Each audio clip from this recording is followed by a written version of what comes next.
Hi, I'm Judy and welcome back to my channel. In today's tutorial, we're going to be making the Dayla Crossbody bag by KC Original. I know I sound like a broken record, but the patterns written by Karin at KC Originals are just so beautifully written and detailed. You really can't go wrong. This pattern is beginner friendly, and I would recommend is choosing your fabrics according to what machine you're going to be using. This bag is a perfect size at 10 inches high, 9 inches wide, and 1 inch deep.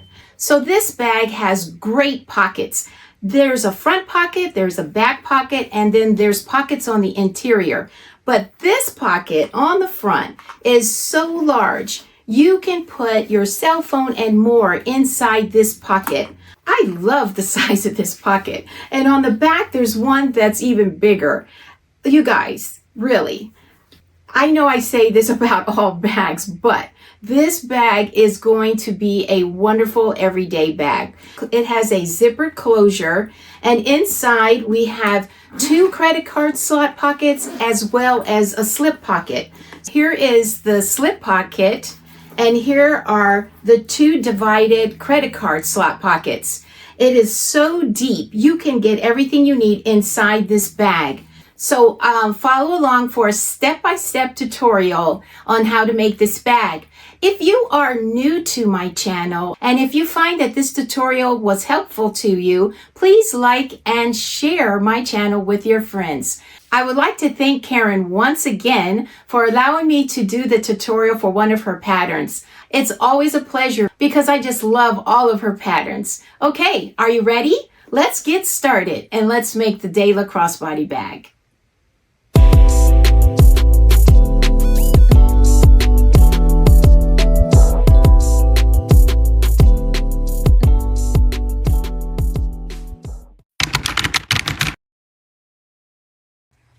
For our Dayla Crossbody bag, we are going to need to choose our exterior fabric. The choices are a heavyweight fabric, vinyl, cork, or leather. And I've chosen to use leather in turquoise color. This is between 3 and 3.5 ounce weight. For the pocket exterior, I'm going to use this leather, which is a brown with a little pattern to it. For the flap, I am toying with the idea of using this piece of hair-on hide leather for the flap. That will be determined later. For the lining, I'm going to choose this pigskin because I plan to do the raw edge leather flap. Now, instead of pigskin, you have a choice of using quilting cotton or another lightweight fabric. For my lining, I'm going to use waterproof canvas in which I don't have to interface. For the stabilizer, the instructions call for either a lightweight fleece or foam or a leather stabilizer. For our hardware, we are going to need 2 zipper pulls for our number 5 zipper tape, as well as 1 inch swivel hooks, 2 of those. We need a zipper end, and this is a metal one with a screw, 2 1 inch D-rings, a bag lock, a tri-glide, and an open rectangle for our strap, 6 rivets double capped in sizes 8 millimeters and 10 millimeters, and a logo tag. I've chosen to use this brown number 5 zipper tape. For my strap, I've chosen to use this color to match the turquoise leather. We're going to need a seam roller, a marking pin. I have my box cutter to cut the leather, hole puncher, stapler. We're going to need some edge coat paint and the applicator if you choose to do the raw edge method, leather glue, and some thread locker, and I have this Loctite 271. For double-sided tape, we're going to need several sizes. We're going to need 3/8 inch, 1/4 inch, and 1/8 inch, as well as some tape. This is duct tape, and this is 1 inch stabilizer tape. We're going to need a few scrap pieces of Decoville Light and Decoville Heavy.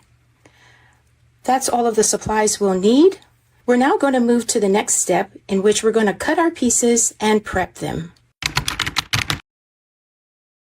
I now have all of our pieces cut out: the lining, the exterior pocket and flap, the exterior pieces here in turquoise leather, and then my stabilizers. Now I chose to use this self-adhesive velveteen thin fabric and my self-adhesive fabric here instead of the Eva foam. So I kind of mixed it up a bit according to the quantity that I had on hand. So now at this point, we've drawn all of the center marks on all of the pieces, the front and back side of these pieces. Next, I'm going to apply the stabilizer to the back of every piece that needs it. Okay, let's get busy with that.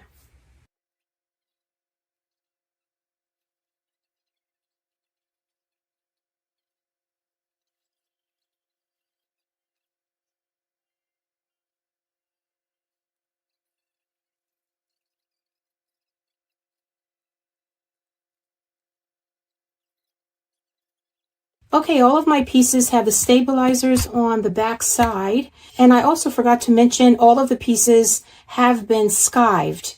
Okay, so now we're ready to go to step 3 to draw our lines from the top down on the pattern pieces listed in the instructions. Next, we're going to take our 2 pattern pieces, number 1 and number 8, and we're going to make a mark on each of them for our bag lock.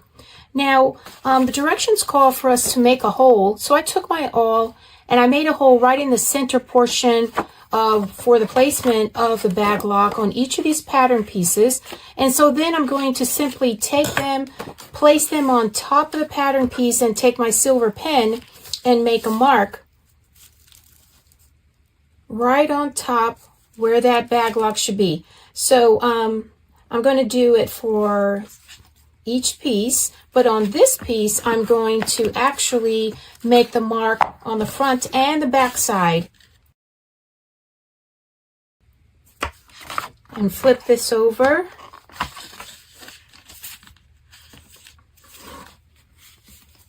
And make our second mark here. Okay, we can put these 2 to the side. Now let's move on to the back connectors. I'm going to take our back connectors and our strap connectors, the credit card slot, and the pocket trim, and I'm going to choose the option of painting the edges because they're going to be exposed or raw edges. But what I plan to do is use the template to cut 2 pieces and then glue those pieces to the back of these pieces of leather and then cut them out. So I'm going to apply base coat and paint to each of these. Okay, let's move on. We have our 4 pieces for the back connectors, 2 of which I've already cut out the shape. The other 2 are going to be glued and attached and then cut along the outside. We're also going to need our nylon tape, which is 1 inch wide, and I have cut 2 pieces at 3 inches long. We also have our 3/8 inch double-sided tape, and we're going to apply this on the back side of each of these 2 back connectors, right down the center.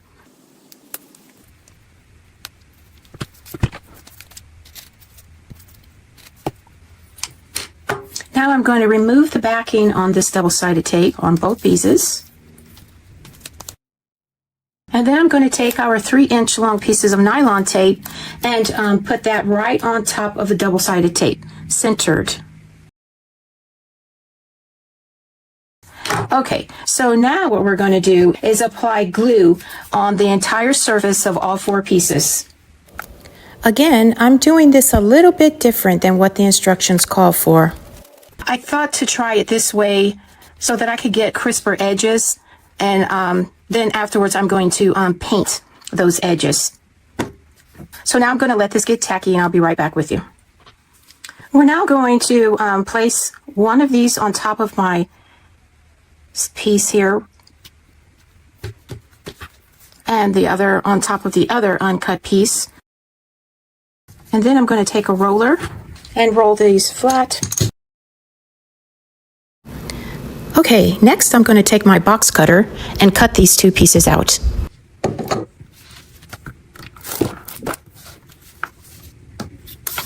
After which I'm going to take my tool here and punch out this shape here that matches pretty nicely with the shape from the pattern piece. Let's first cut the sides here.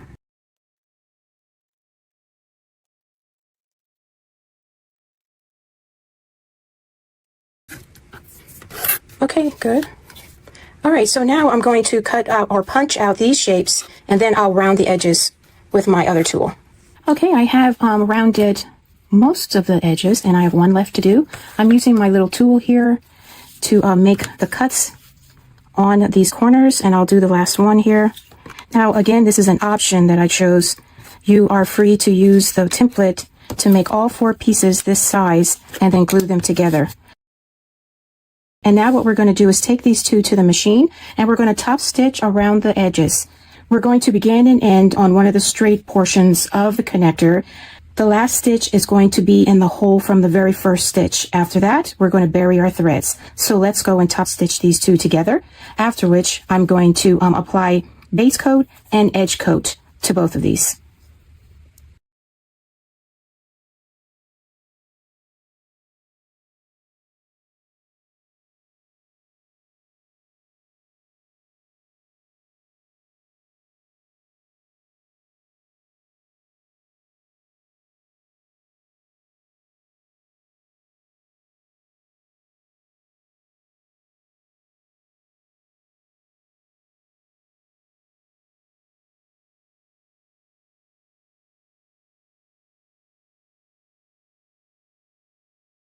Next, we're going to bury the threads. I have a large eye needle here. I'm simply going to thread the needle, and I like to bring that thread up through the middle between the 2 layers here, and then snip and singe so it won't be seen, and it's going to be painted over. Clip these down, and then I'll take my thread zapper, and then I'll just singe these right flush to that little area. Just give it a nice squeeze. So I'm going to do the rest of the loose threads, and we'll move to the next step. Okay, before I paint these edges, I'm going to go ahead and make our marks and holes for these back connectors. So we're going to put the pattern piece right over each of these connectors, and we're going to take a silver pin and make a mark, and then simply punch out the holes.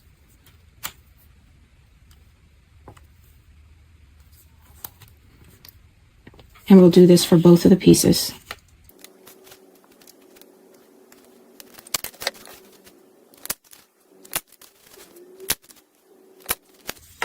And so I'll do the same thing for this other connector. I guess I'll have to work a little harder at getting the center out of there. But after I do that, then I'll go to the next step of painting the edges. We're now going to assemble our flap front and flap back. There's 2 methods to do this, one with raw edges and one without raw edges. I personally am going to do method number 2, raw edges.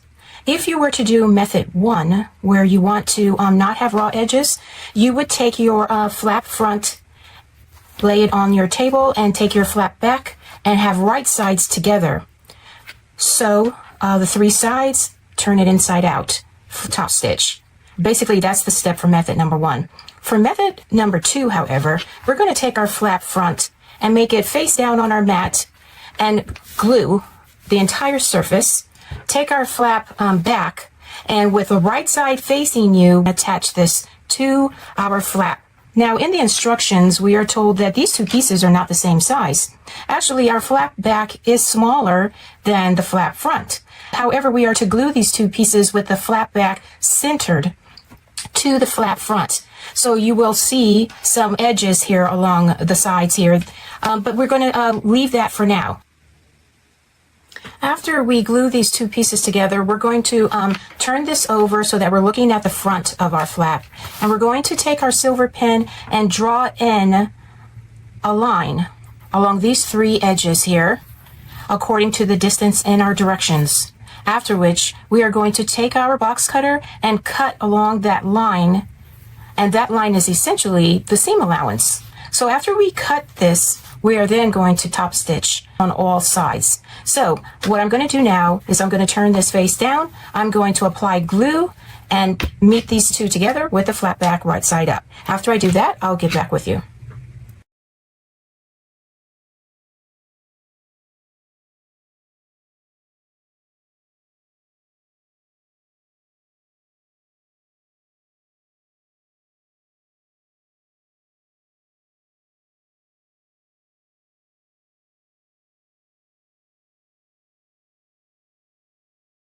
Now that I've drawn in my line on these three sides, I'm going to take my box cutter and now cut this out along the lines. I am hoping that my box cutter will do the trick. If not, I will have to use my strong scissors. So the first thing we're going to do is cut the angles on each side. And then we're going to cut away on the straight portions here. And the curves will be last. Now, in order to do the curves, a template would be very helpful in doing that. And so I have this template here that I'm going to use to make some nice even cuts along the curve. But let's go ahead and cut the angle portion here at the top edge first. We're not going to cut this edge, but we're going to cut along the three sides. So let's go ahead and do that now and take our first cut. Okay, so there's our first cut along the angle. I'm going to turn this upside down and cut the other angled portion here. I did this in chalk because my silver pen did not penetrate this hair on hide very well. So here's our second angled cut. Now I'm going to do the sides. Following my chalk line, I'm going to cut straight down. I'm going to anchor my little straight edge here so it doesn't move. Okay, so we have that first side cut. Let's cut the other side.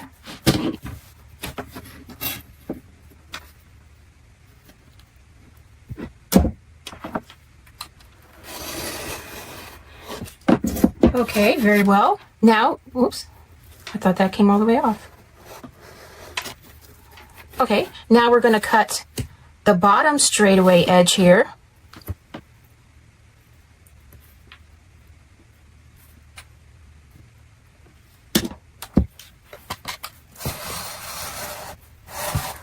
Okay, next we're going to cut our curve.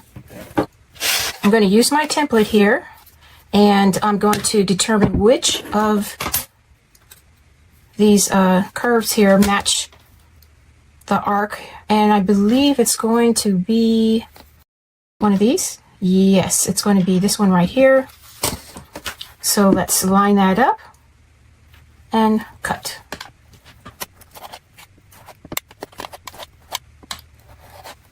Okay.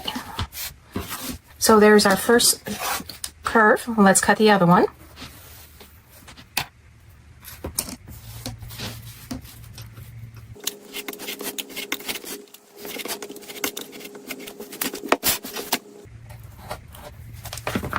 Okay, so here is our flap. Now we are going to take this to the machine and we're going to top stitch this all the way around. Let's go and top stitch.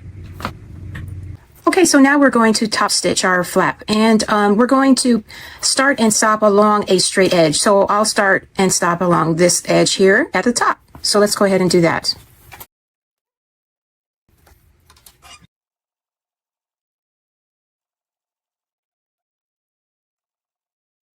I'm going to put a piece of paper underneath here because this pigskin is gripping the surface here and it's not gliding very nicely. So let's try this.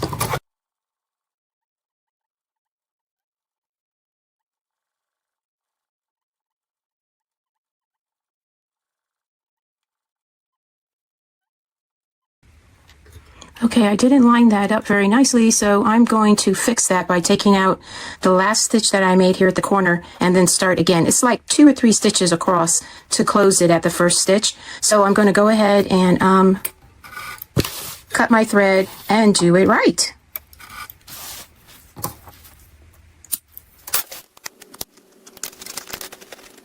Okay, let's do it right. Okay, mission accomplished. Okay, so now we have our top stitching done. And what I'm going to do is hide all of my threads here. And that's what it looks like. And we'll move on to the next step. Now I'm going to paint my edge. First of all, I'm going to do 2 coats of base coat and then my brown edge coat.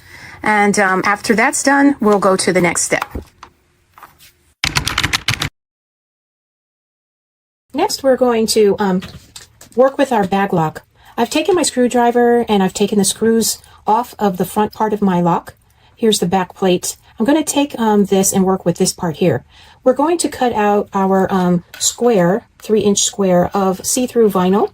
And we're going to take our permanent marker and use it to draw lines as indicated in the pattern. After we do that, we're going to take double-sided tape and put it on the lines, and then now take off the backing of the double-sided tape. We're going to use these lines that we've drawn so that we can make it a template for our bag lock in order to cut out the correct shape of our bag lock. Now, everyone's bag lock may be a little different, but this is what mine looks like. The screws on either side and the oval here. So I'm going to take the sticky side of my vinyl here, turn my bag lock on the back side here showing, using my little paper towel here so it doesn't get scratched. I'm going to place this dead center inside my little lock. So we're going to place these grid mark lines here and directly in the center of our bag lock. So my lines here are going right across the screw holes, and the cross mark here is right in the center. And so now what we're going to do is take our permanent marker again, and this time, while this is stuck to our vinyl, we're going to take our magic marker and draw the outline of each of the screw holes and the oval in the middle. We're going to draw our line on the outside of each of these, not the inner diameter, but the outside diameter.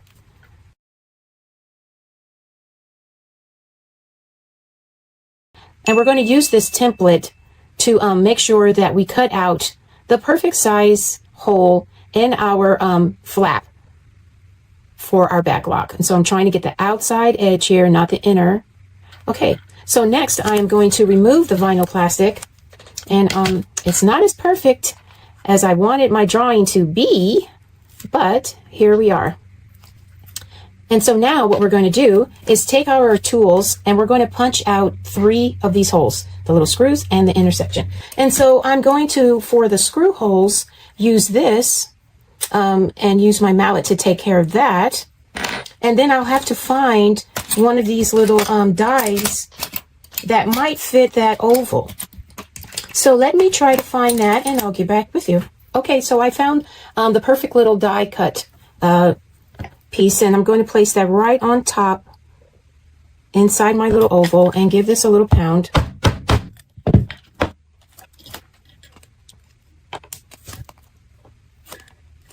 Okay, so that's done. And now I'm going to take this and do the screws, the screw holes.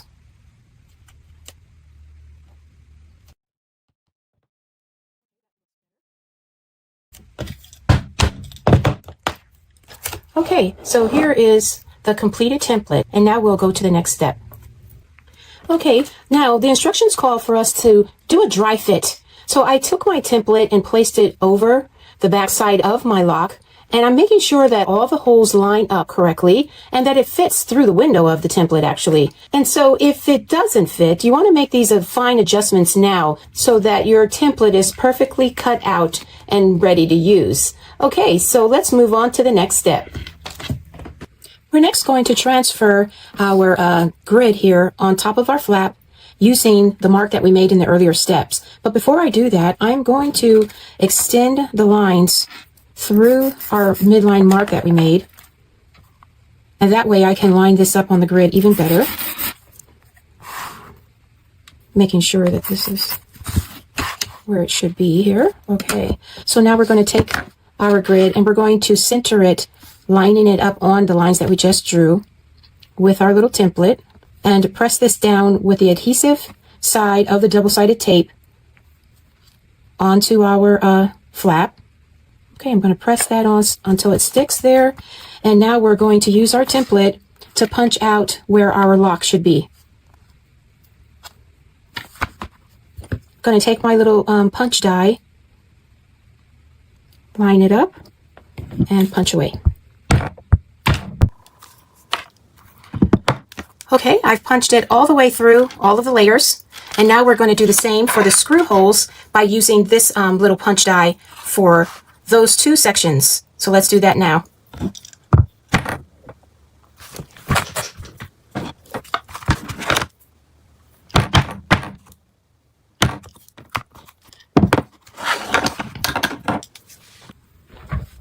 Okay, I went ahead and I used my mallet to punch out the screw holes, and so I have each of those done. Now I'm going to take this off And we are going to insert our actual lock.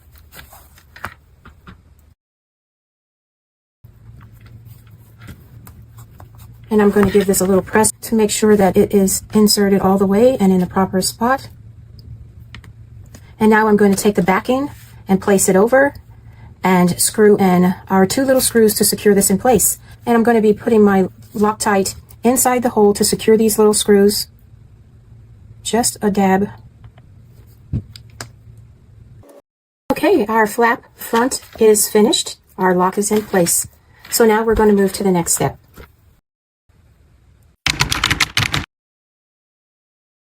We're now going to work with our front panel. We are going to get our male portion of our lock, our front top, our front middle, the front bottom, the front left side, the front right side, our front slip pocket, and the lining that goes with it. We're also going to get a piece of scrap stabilizer. I have Decoville Heavy here cut in 1 by 2 inches, and we have our duct tape. What we're going to do first is fix our scrap piece of Decoville on the back side of our front slip pocket. So we've marked the spot where our male portion of the lock will be on the front and back side of this slip pocket. And I'm simply going to glue, or in my case, I have double-sided tape here to put right over that dot here where we made the mark. So let's do that. Center it right on top. Okay, and now we're going to turn this over and we're going to align where our lock should be. So what I'm going to do is, the instructions call for us to measure the distance between our prongs.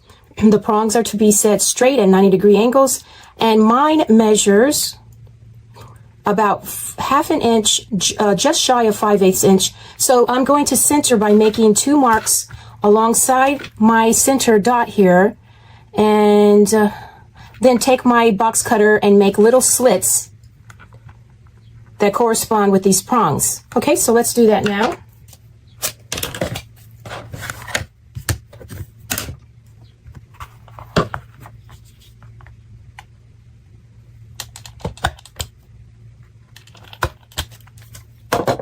Okay, so let's make sure it went all the way through that Decoville Heavy, and it looks like it did. It looks like I need to make these slits even. One side is not as long as the other. Okay, now we're going to slip this inside those slots, just like this. Make sure that this is straight by making sure your slots are cut at even lengths. Okay. Next, we're going to get the back plate here, place it over our prongs, and we're going to use our little hammer here to press these outward. Oops, wrong way.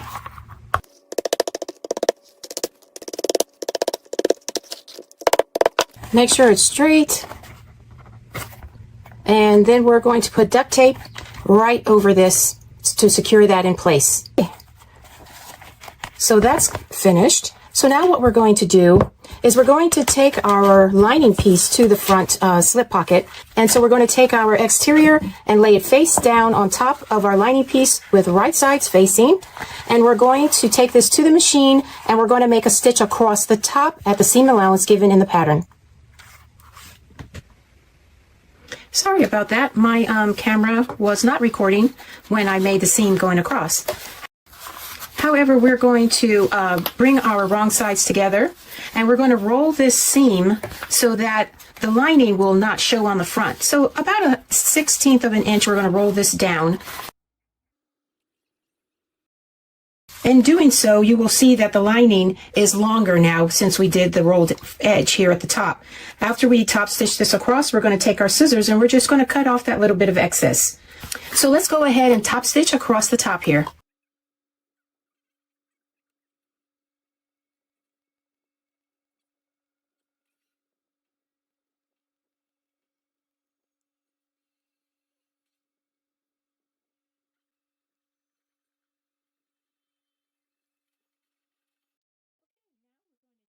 Now we're going to take our front slip pocket and we are going to baste these 3 sides together. After which we're going to assemble our front panel with this slip pocket.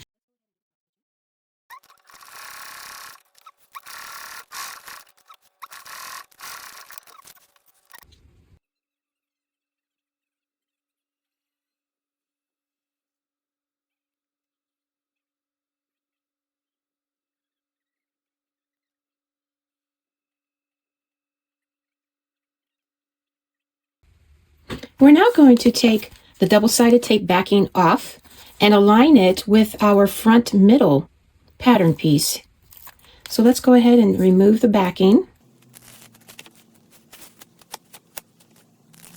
And we're going to place this on top of our front middle, and this is right side up. We're going to align this with the bottom and side edges. Note that the top here is exposed, and that's normal. We're going to make sure that it is parallel with the top edge of the front middle section. Let's go ahead and check that before I press this tape any further. Okay, that looks pretty parallel. And so let's go ahead and press in this double-sided tape. Okay, now I'm going to take more of my double-sided tape and I'm going to put it along the bottom edge here of the front slip pocket. And we're going to take our front bottom piece and we're going to flip this so that it's right sides down, and we're going to align it at this bottom edge right here. And let's take off the backing of the tape so that we can do that. Right along the bottom edge. And now we're going to make a seam here at the bottom at the seam allowance mentioned in the pattern. I'm going to draw mine in just because I want to make sure that it's the correct seam allowance. So let me do that now. And now let's go ahead and make our seam. Okay, there we go. Now let's move on to the next step. We're now going to trim off half of our seam allowance here for only the front bottom piece. So I'm going to take my scissors and I'm going to cut off just half of this seam allowance, just like so, all the way across. Now I did take off the double-sided tape that was holding this in place. So now my challenge is to make a straight cut. So I'm going to try to lay these scissors down along this edge and then clip.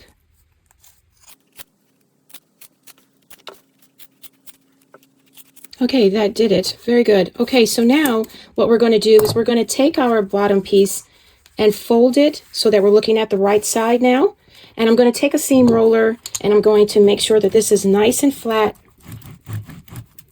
And now we're going to make a seam of top stitch right across this edge onto the bottom piece. We're going to make that top stitch. We're going to make sure that seam allowance is pointing downward.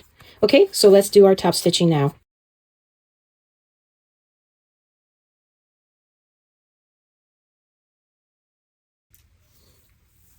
We're now going to take our flap and lie it right side down on our surface and put double-sided tape right across the top edge.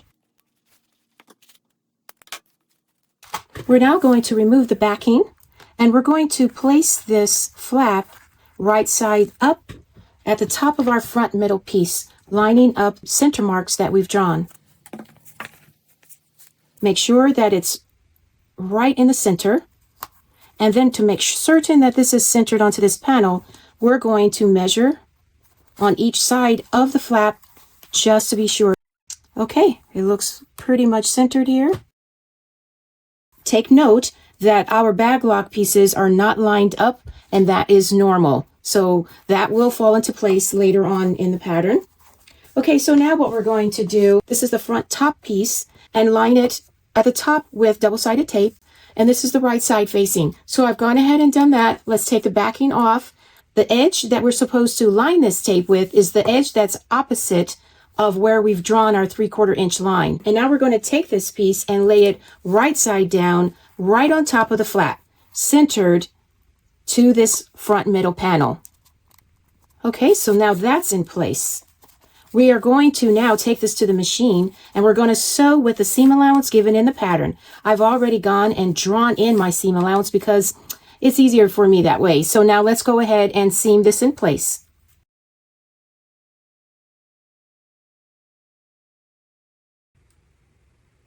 Now, as we did before, we're going to trim our seam allowance in half, and we're going to do it on only the top piece here. I removed the double-sided tape along this edge. You don't really have to do that, but you do have to separate the panels. And so since I separated them away from the double-sided tape, I just removed it. But let's go ahead and trim down this seam allowance in half. So here we go. Now we're going to take this piece and we're going to lay it flat. We're also going to lay our flap flat. So both of these pieces are pointing upwards. And I'm going to take a seam roller and make this nice and flat here. And then we're going to top stitch. We are going to take our narrow foot and we're going to top stitch right here along this line on top of the panel here. So let's go and do that now. Note that the seam allowance automatically points downward, and so that is perfect alignment here for our top stitching.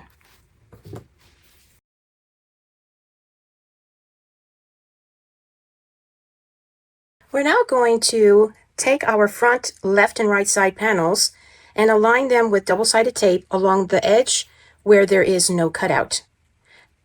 Next, we're going to open up our flap once again, and we're going to take each side here, remove the backing, and place this right side down, top to bottom. And the same for this side here.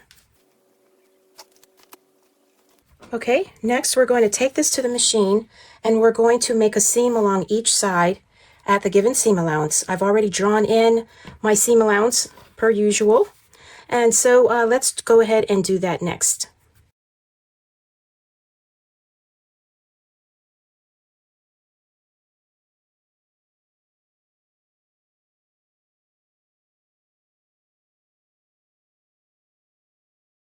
Now that we've got our seam done, we're going to turn our panel on the back side and we're going to trim down these seam allowances just as we did before in the previous steps. We're going to cut them basically in half. We're going to do that for the front top piece, the front middle, including the slip pocket, and the front bottom. We, however, will not cut any of the seam allowance for our side pieces, so this seam allowance will remain intact. Okay, so let's go ahead and do that.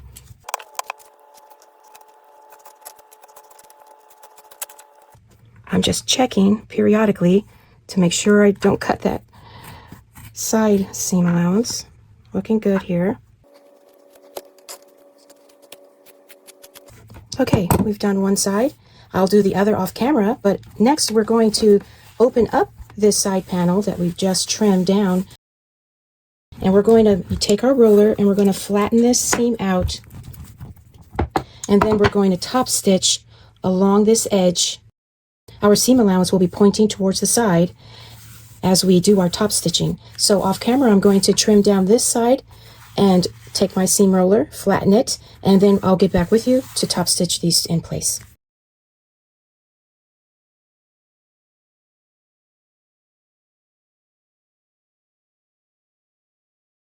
Our front panel is now complete. We have our top stitching done. We have the flap completed. We have our pocket here.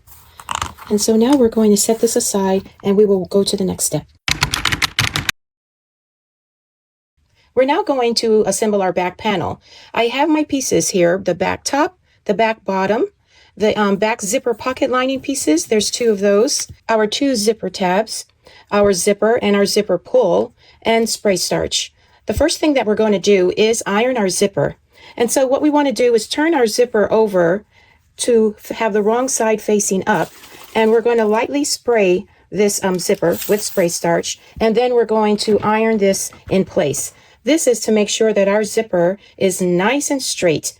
And then after this, we're going to singe the ends of our zipper so that there's no fraying. After we do this, we're going to attach our zipper pull. And when you attach your zipper pull, notice your teeth here. So we want to duplicate how even they are across the top. And so that will require us to pay close attention to the height of each side. If the teeth don't line up exactly, then we will have a zipper that is, let's say, a little wonky. So let's see how we can get this on here. All right, so let me take a look at the teeth at the top. Pretty good, but not good enough. So I'm going to try again. After we get our zipper pull on, we'll go to the next step of working with our zipper tabs. Okay, I got my zipper pull on very straight there, and it looks good. Okay, our next step is to take our zipper tabs and put some double-sided tape along one end on each of these. We're then going to remove the backing, and we're going to fix each of these tabs to the end of our zipper, matching the ends. And then we're going to take this to the machine, and we're going to seam across at the given seam allowance. So let's go and make our seam, and we'll be right back.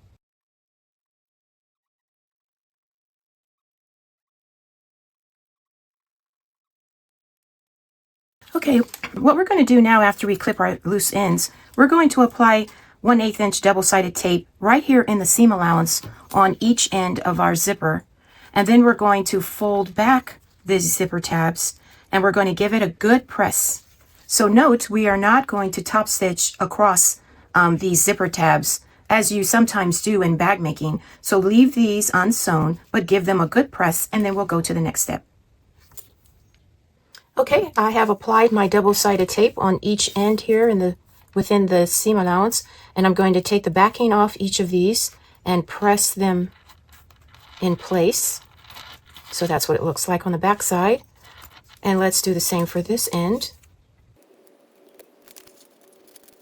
Okay, our next step is to find the midpoints of this entire zipper and make a mark on the top and the bottom edge of the zipper. Okay, next we're going to take our back bottom piece, and we're going to put double-sided tape across the top edge. We're going to remove this backing, and we're going to place our zipper centered by using the marks that we've made to make sure our zipper is centered onto this piece. Now, when we put this zipper face down and attach it to the top, we want to make sure that our zipper is closing towards the left. Let's attach our zipper by using the center marks. Align it all the way across, and take note that our zipper is wider than our panel, and that's normal.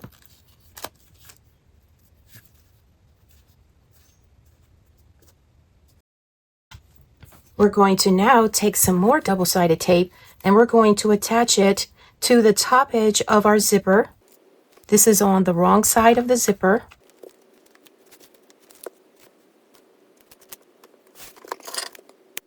We're now going to take one of our back zipper pocket lining pieces and place it right side down on top of this double-sided tape.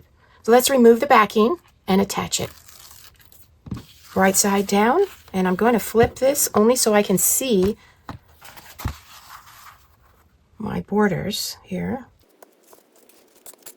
Okay, now that is attached. So now we've made a sandwich with our back bottom, the zipper panel, and the pocket lining piece. We're going to take this to the machine now, and we're going to sew across at the given seam allowance. Make sure that when you approach this zipper pull that you have the needle in the down position, raise your presser foot up, and just simply move that zipper pull out of the way. It is wise to use either a narrow foot or a zipper foot when you sew this seam. Okay, let's go ahead and make our seam. I do have a piece of paper here on the back side of this because the stabilizer I'm using is kind of suede-like. It doesn't slide very well on this machine surface, so I am just clipping a piece of paper there. It's not in the way of the seam allowance, but it will help me glide this. Just a little trick I learned.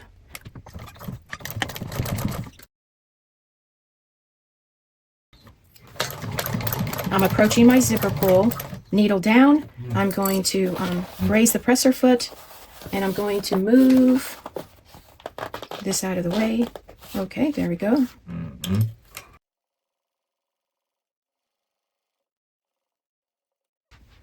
Okay, so now we're going to fold back this lining panel so our wrong sides are facing each other. So I have my seam roller, and I'm going to give this a good press, and then we're going to top stitch all the way across here. And as we top stitch, again, we're going to move our zipper pull out of the way when we approach it.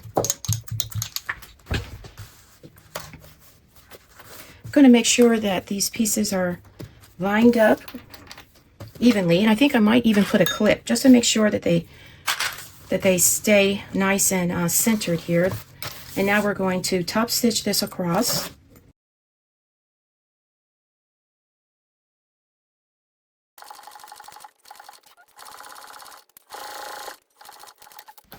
Okay, here's our seam going across.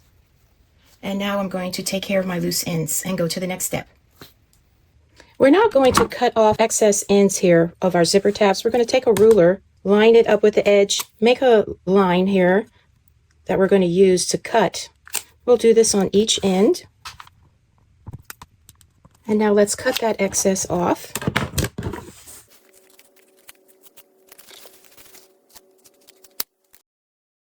Okay, now what we're going to do is apply double-sided tape across this top edge. I'm going to trim the top part of this a little bit. Okay, now we're going to grab our other zipper pocket lining piece. We have applied double-sided tape. We're going to remove this backing face up or right side up on our table. We are going to take our panel here right side up, and we're just going to attach it to the lining piece along these top edges. I'm going to turn this so that I can make sure I'm lining it up.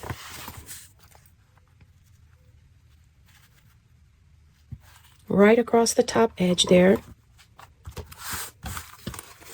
So this is what it looks like on the back side. Okay, next we're going to remove the backing on this portion of our double-sided tape, and we're going to take our front top piece here. We're going to face down apply it to that double-sided tape. But note, we drew a line here in our prep stage. We are not going to attach this side to the panel. We're going to attach the other side. To attach this piece right along the top edge here, and in essence we're making another zipper sandwich. So now we're going to take this to our machine, and we're going to sew across here at the given seam allowance.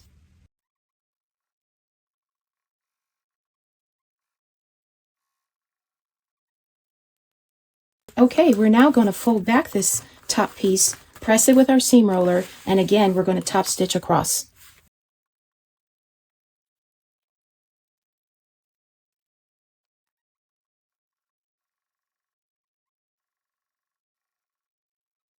Okay, completed.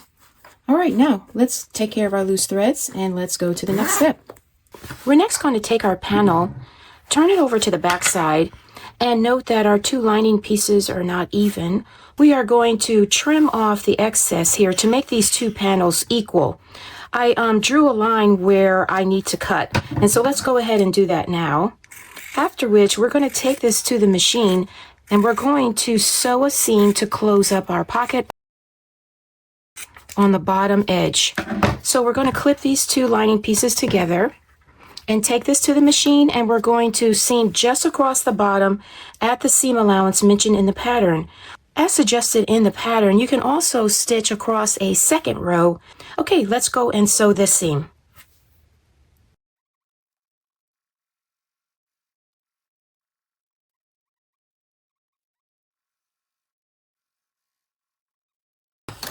Okay, there's our two seams, and now we're going to take some pinking shears, and we're going to cut this seam allowance here in just about half of the width here that we have left.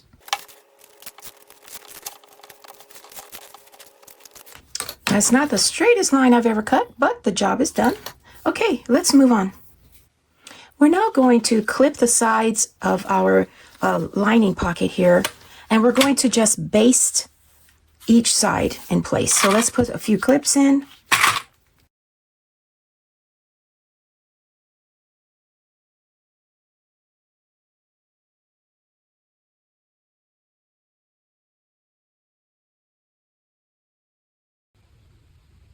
Okay, let's attach our logo tag. I have my logo tag here. It is 1 inch across. I found the midpoint of this panel, so I drew a vertical line at the midpoint. Because this is 1 inch wide, I know that the prongs are 1/2 inch from the center, so I drew lines 1/2 inch from the middle here. I also determined that right here where I need to make my slit, it's about 3/8 inch in. So I just drew a cross mark around 3/8 inch. I'm now going to just give my, take my box cutter and make some little slits there and insert this logo tag. Right where I have my cross marks here. I also measured 1.5 inches down from this edge for the top of my logo tag to meet at 1.5 inches from the top. But that's totally up to you and the size of your logo tag. All right, let's turn this around to make sure I don't install this upside down. And let's go ahead and take a look at how I did on measuring this to be centered. I'm going to make this slit just a little bit deeper. Just make sure that the slits are the right depth. So this tag will sit straight. So it needs to be a little bit higher here.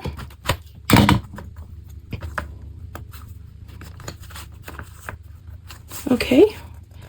And if you want to check, you can always put your little ruler there to make sure it's straight. And yes, it is pretty straight. I'm going to turn this over on the back, install this back plate here. And then I'm going to take my hammer and I'm going to flatten out the prongs and put the duct tape there. So that's the completion of our back panel. And now we have our back and front panels completed, and we're going to set these both aside and move on to the next step. Now we're going to work with our lining panel and slip pocket. We need to gather one of our lining panels, our slip pocket lining, our slip pocket trim, 2 cap rivets at 8 millimeters, and a few pieces of scrap Decaville heavy. We're also going to need some pins and a tool to poke our corners out. The first thing we're going to do is take our lining pocket and we're going to fold it right sides together in half. We're going to take this to the machine and we're going to sew 2 sides here at the given seam allowance and then turn the pocket inside out.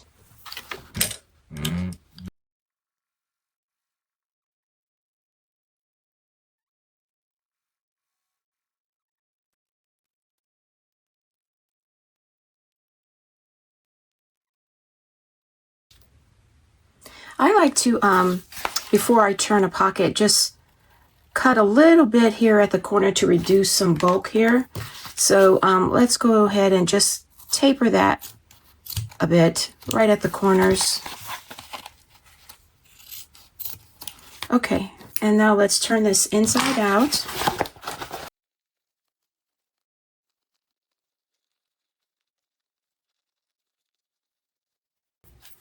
Take our little tool, our little poker, get those corners nice and sharp. Finger press or roll it with a seam roller. And now I'm going to baste the top of this closed.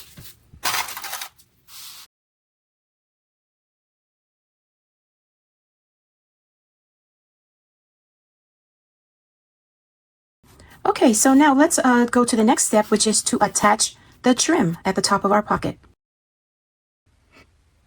Okay, I gave this a light press. We're going to take our pocket trim now, and we're going to draw a line through the center here of the entire strip.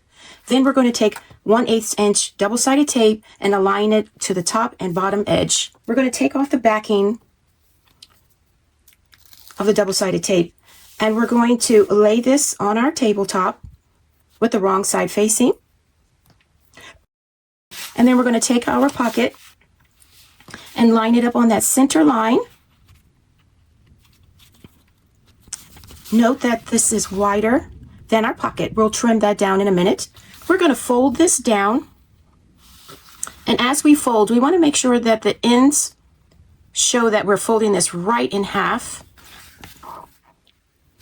So line up these edges here.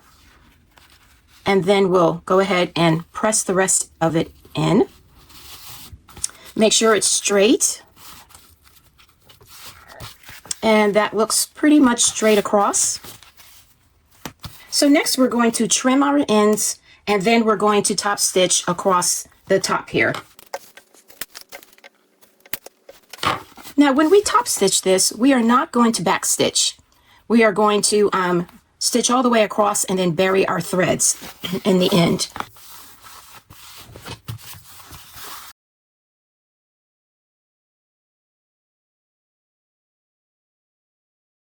Okay, there it is. And what we'll do now is we'll bury our threads. We're now going to take our pocket. I found the center mark here. We're going to line it to the center of our panel. We're now going to pin this in place. Now make sure that your pocket is the same distance on each side on this panel here. So I took a quick measurement. It looks like it's centered there. Yes. And so now I'm going to pin this in place. And what we're going to do after we pin this in place is take this to the machine, and we're going to sew the sides and the bottom edges, top stitch them in. And when we do this, we are not going to stitch our trim. Our first and last stitch will be just underneath our trim. We're going to reinforce this top edge with a rivet on each side when we're done. Okay, so I have this pinned in place. Let's go take this to the machine and let's sew the 3 sides.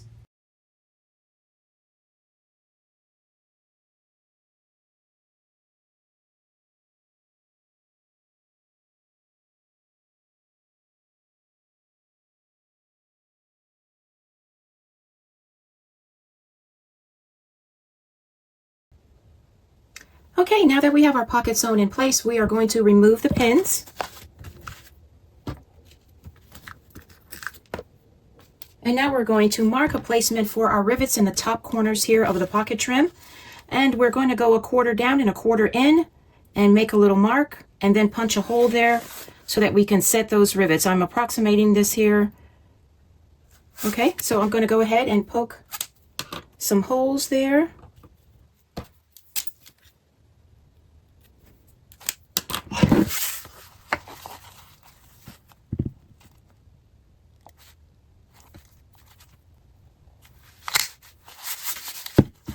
There's the first hole.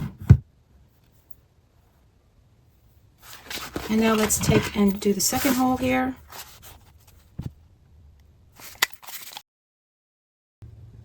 Now that we have our holes punched, we're going to turn our panel to the back side, and we're going to place some scrap pieces of Decaville Heavy on top of the holes. I put double-sided tape there so that they would stick instead of fusing them. And so now we're going to turn this back over, and we're going to poke the holes again, or punch the holes again, so that this part here can be penetrated this time.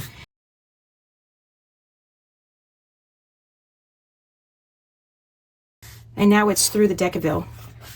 Let's do the other side. Okay, good. All right, now we're going to put our rivet in place and set them with our rivet press machine. Now you should use the length of posts on your rivets depending on the thickness of the materials that you've chosen. Okay, let's set those in place with our press.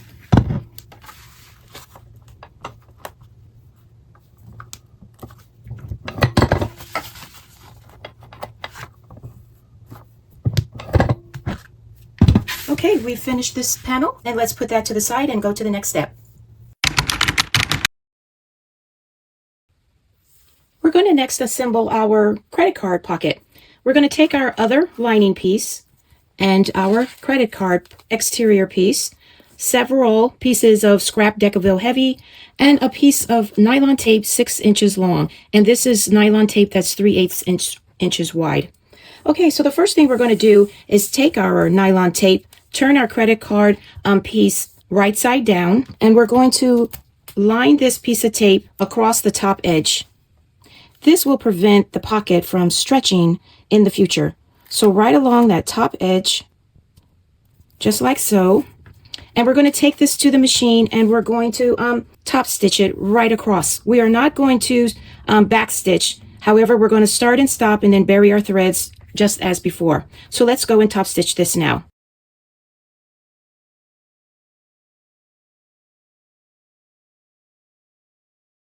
Okay, let's clip this and bury our threads. What we're going to do next is we're going to turn this on the back side and we're going to line with double-sided tape.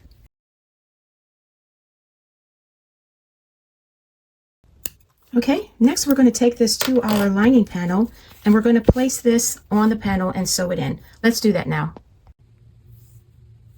Okay, now let's take off the backing of our double-sided tape and let's center this onto our panel at the distance from the top given in the instructions. I made a little center mark on the credit card pocket here. Okay, so now we have that pressed in place.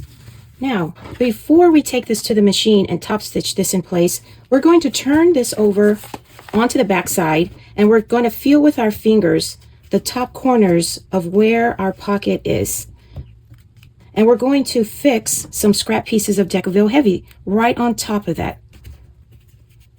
So I can see and feel this line here. And I'm going to put the Decaville Heavy right on top of the center part of where I feel that pocket is.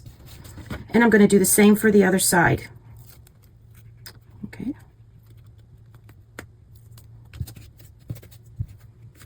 Okay, this reinforces the pocket. Now we're going to take this to the machine and we're going to top stitch on the sides, the bottom, and then come back and we're going to put our last piece of Decaville Heavy on the back side to reinforce our middle seam. But let's go ahead and do that now.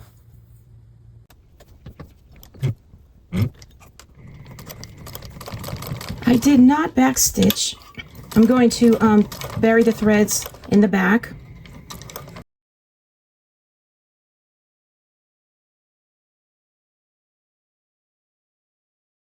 I'm going to put that last stitch in the same hole from when we did the top stitching across. Okay, so now I'm going to take care of my loose threads and then we'll be ready for our center seam. Okay, now that we have that done, we're going to turn this over again and we're going to apply our last piece of Decaville Heavy. We're going to find the center line and draw a line there. So let's find the center between these two seams that we just made. Okay. Now I'm going to take my finger and I'm going to feel where the edge is of the top of our pocket. And I want to make sure that this piece of Decaville Heavy extends above where the top of the pocket is. Okay, so now what we're going to do is draw our center line here on the front side of our pocket. I'm using a chalk pencil here. Okay, so next we're going to take this to the machine and we're going to take a seam right there on top of our middle line. I'm not going to back stitch here. I'm going to instead take care of my loose ends by drawing them to the back side and securing them.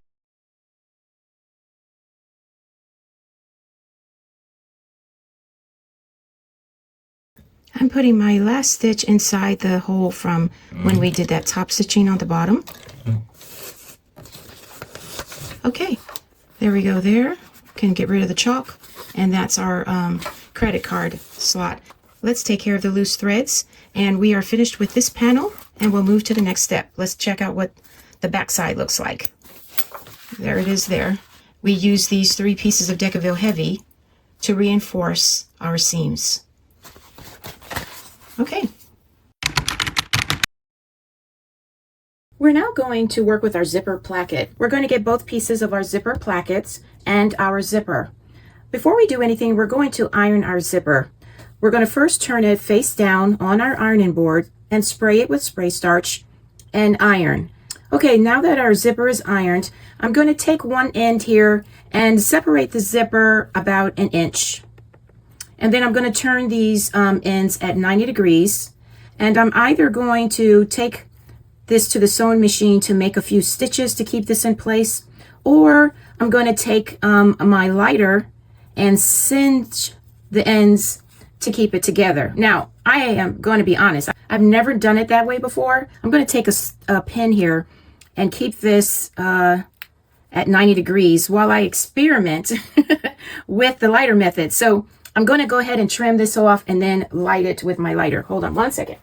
Okay, let's see here. I'm going to trim this like so. And I'm going to take my lighter, and I don't have the long kind like she has in the instructions. So let's take the lighter and being careful not to burn my fingers. You're singeing it, but woohoo. Okay, let's see if that works. It kind of worked, you guys. Hey, hey. I learned something new today. We're not going to put our zipper pull on at this stage. And I'll be right back. We're now going to prepare our zipper plackets. Now there's two methods in which to make these. One method is with raw edges and one method is without raw edges. I'm going to do method number 1, and that is without raw edges. Despite the fact that I'm using leather, I'm still going to do method number 1 because I have skived these edges of the leather very good, and so I think it might work. Now if your leather is on the thicker side, you might want to do method number 2. Okay, so method number 1, let's take our placket and we're going to, on both of these, on each end, draw a line according to the measurement in the instructions. After that, we're going to attach 3/8 inch size double-sided tape on each end. We're going to take the backing off, and then we're going to fold in that edge to meet the line that we just drawn. And that's what I've done here. So after we do that, we are going to take a seam roller and make sure that these folds are nice and flat. If it's on the thicker side, you can actually use your rubber mallet and give it a pound. Okay, so now these two are alike. Now, what we're going to do is turn these on the right side facing, and we're going to take some 1/8 inch wide double-sided tape and align that on one side only on each of these plackets. Afterwards, we're going to take the backing off, and let's work with one of these. We're going to take the backing off and then place our zipper onto the placket. Here's my prepared zipper, and we're going to attach this to our placket at the midpoint line that we've drawn. That mark is where the rounded edge of our zipper is going to go. So face up, right side face up as well. We're going to attach this right at that center line.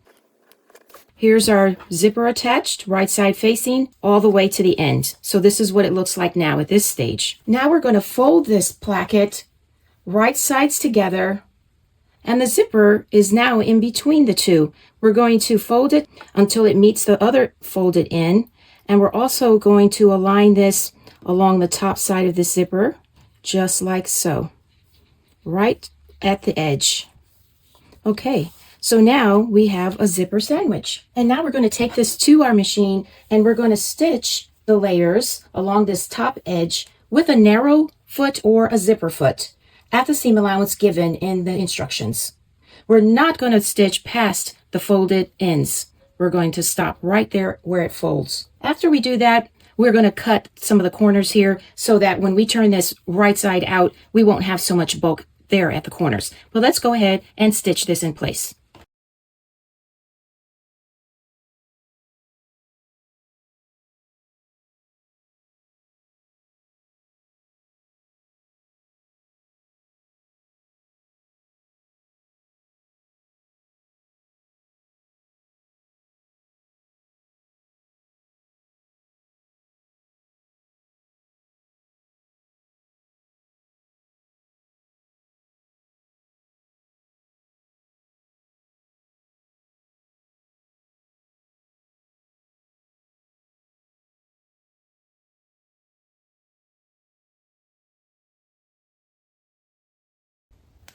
Okay, now we're going to clip these raw edges here and top stitch on all 4 sides all the way around.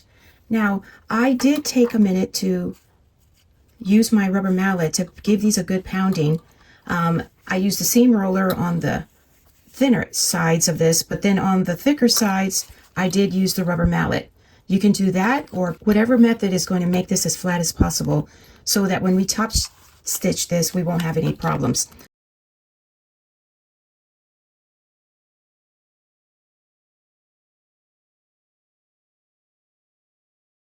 Gonna hand crank this right to the edge here and then rotate it.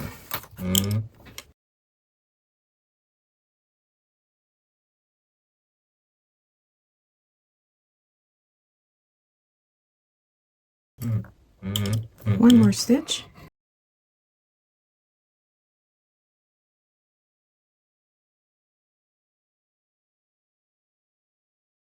I'm going to hand crank these last here.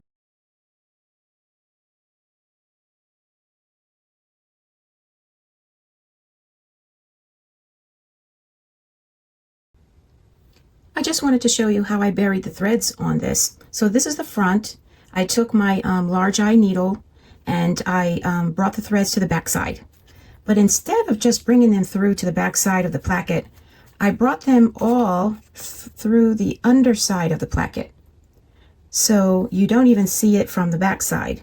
What I'm going to do now is clip these threads really, really short, and then I'm going to singe them with my thread zapper, and it's going to be right underneath that lip of the seam, and then I'll just press it in and these will not even be seen. So that's how I kind of conceal all of my buried threads. I try to take them underneath. So I'm going to go ahead and trim and zap these with my thread zapper.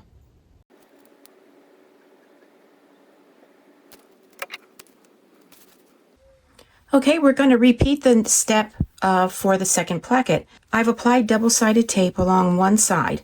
Let's take the backing off, and then we're going to take our zipper right side down. We're going to align this curved end at the midpoint or center mark, just like we did before, and we're going to press this in along this edge, lining the two up together. Okay, and now we're going to fold again.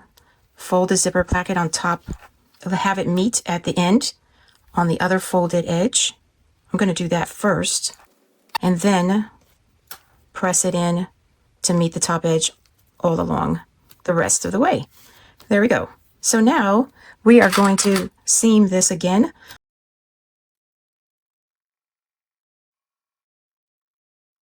We're not going to sew past that fold. Okay. Next, we're going to trim down the corners and turn this right side out again.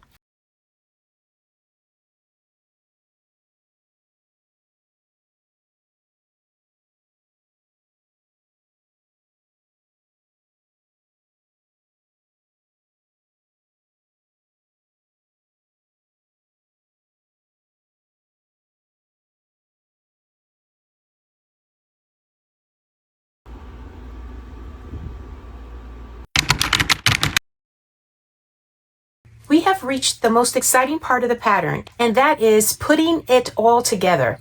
So we have assembled our pieces, the front panel, the back panel, the lining panel with the slip pocket, the lining panel with the credit card pocket, our assembled zipper placket, our two pieces for the facing, our two bag connectors, our two 1-inch D-rings, our 4 rivets, our zipper pull, the zipper end, and our 1-inch stabilizer tape and some scrap Decaville light. So let's get busy with the final stages of assembling our bag. We're going to start out with taking our front panel and we're going to open up the flap. We're going to take the back panel and we're going to lie these two together facing each other, and we're going to clip the bottom edge only. So we're going to line this up and clip the bottom edge, and we're going to take this to the machine and seam across at the given seam allowance.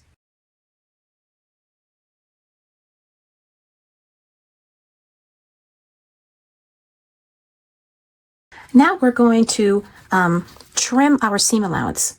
The instructions call for us to trim down the seam allowance on the front panel only by half. So if you take a look, this is our front panel, and so this is the seam allowance for it. So I'm going to carefully trim down this seam allowance all the way across.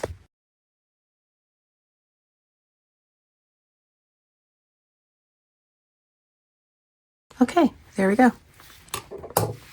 Now we're going to fold this seam allowance towards the back panel right here, and we're going to take a seam roller and we're going to press this down real flat.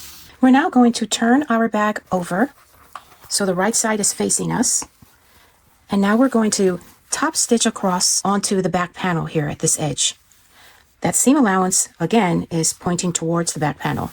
Let me use my seam roller here. Okay, all right, let's go ahead and top stitch this across.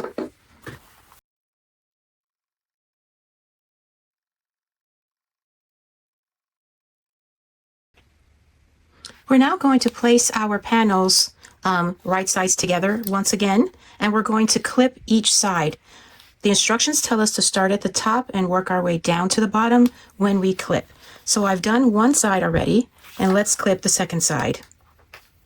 I've lined up the top edges here, and as we go down and clip, feel free to take your scissors and cut off whatever tiny bit of excess you have, and so that these two panels have equal length and they meet at the corners. Okay, so now what we're going to do is we're going to seam each side with the seam allowance given in the instructions.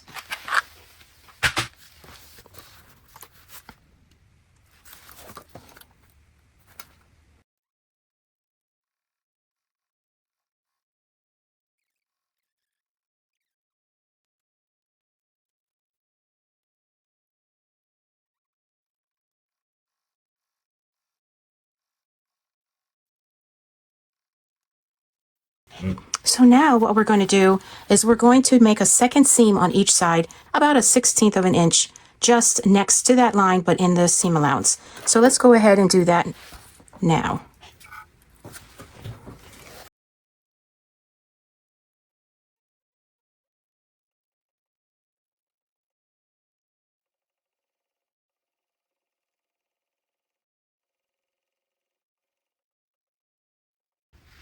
Okay, now that we have that done, I did the other side as well with the second row. We're going to roll these side seams on each side towards the front panel. So the front panel is here, here's the back panel.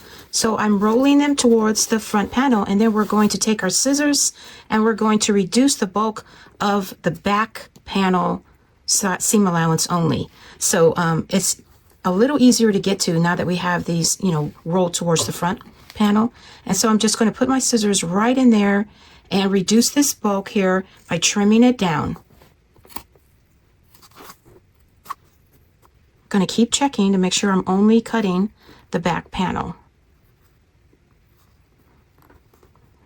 That's why it's important to only sew that second row a 1/16 of an inch away from the original seam, because you need some room here to trim down the seam allowance. If you make that second row any wider than a 1/16 of an inch away from the original seam allowance, you're going to run into a bit of a challenge to reduce this seam allowance afterwards.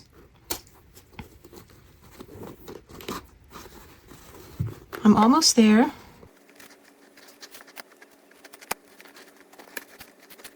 Okay, we did that side. Now I'm going to do the other side off camera, and I'll be back with you. We're now going to make sure that these side seams always lay flat by putting a piece of duct tape from the bottom all the way to the top, except just shy of the 3/4 inch mark. So from here down, we are going to apply duct tape. The instructions tell us to put one hand inside the bag so that we can make this seam flat and that the seam allowances point towards the front panel. So I'm going to hold this flat and make sure that the seam allowance is in the right direction, and I'm going to apply my duct tape. I think I'm going to start at the top. I hope that's the right way to think about this, so that I can make sure it starts below that 3/4 inch line there from the top, and put my hand back in there, flatten out the seams, and we're just going to put that right on top of the seam and flatten that in place.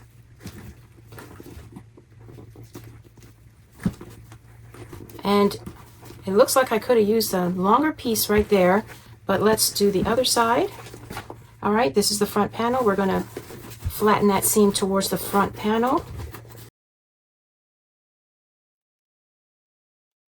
Wow, this duct tape is strong enough to probably take off fingernail polish, so if I'm missing fingernail polish after this, you'll know why.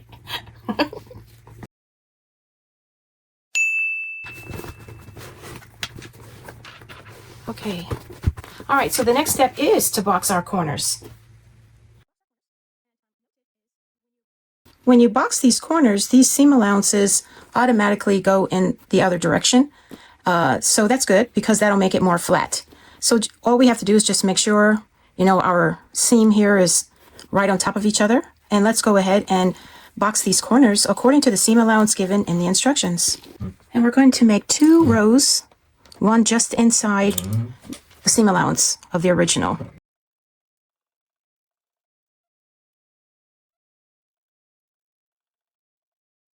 Okay, next, we're going to trim off the excess seam allowance there. So we're going to trim off just a bit here, about half as much. Okay, we'll do that, and then we'll box the other corner.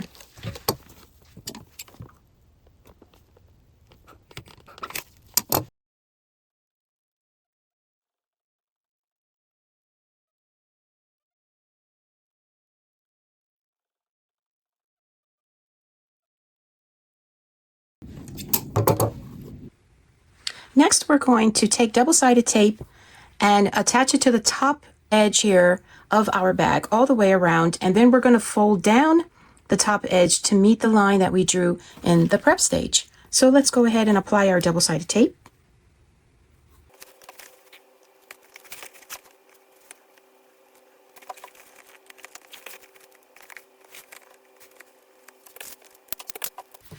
Okay, let's remove the backing and begin to fold. Use clips, especially on the sides where there's a bit of more bulk. And then when I'm done, I'm going to take my rubber mallet and give this a few pounds.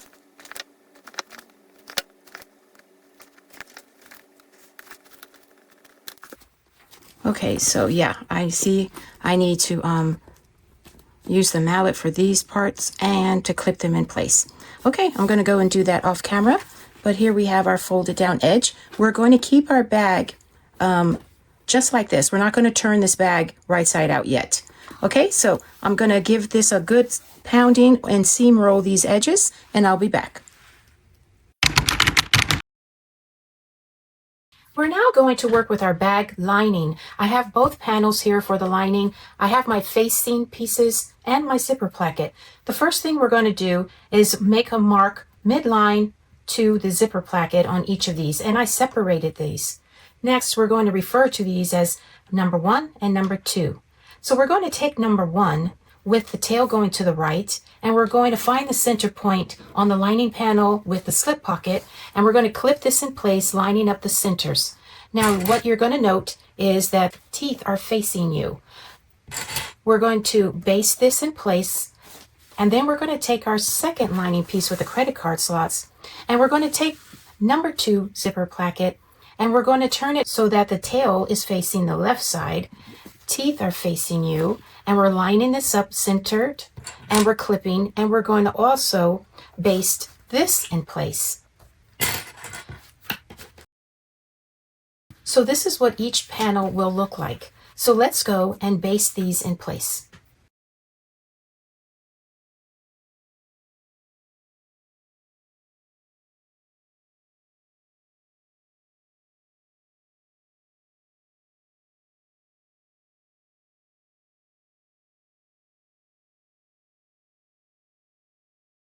Next, we're going to sew our facing pieces to each of our lining panels.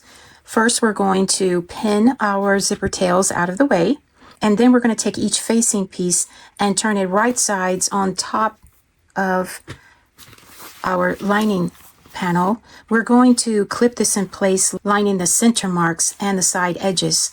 Note that we are clipping the edge that does not have our line that we've drawn in the prep stage. So it's going to be the opposite side that we're going to clip together. So we're going to do that to both pieces and then sew across the top, back stitching before and after our seam. And the seam allowance is given in the instructions. Okay, let me pin this other one here, face down with the line that we've drawn at the bottom here, centered, and then lining up the side edges Okay, so let's go ahead and make our seam across the top on each of these panels.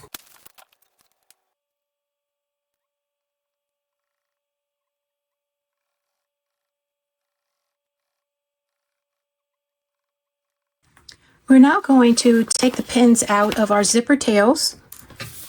Keep those pins handy because we're going to pin them back in a few minutes. Okay, we're going to fold our facing pieces up.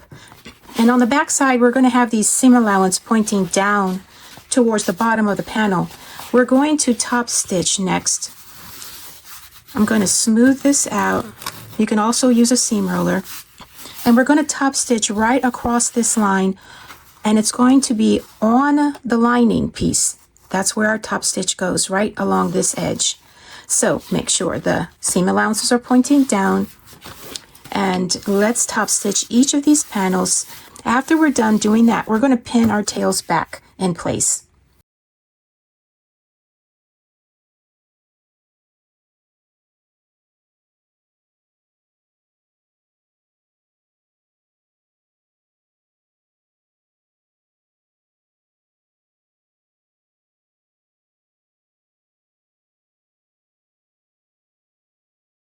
With our lining panels right sides together, we're going to clip the bottom edge and sew a seam across the bottom at the given seam allowance. Okay, we're going to take this now and point our seam allowance towards the top or the front panel with the credit card slots, just like this. And we're going to take a seam roller or finger press this in place.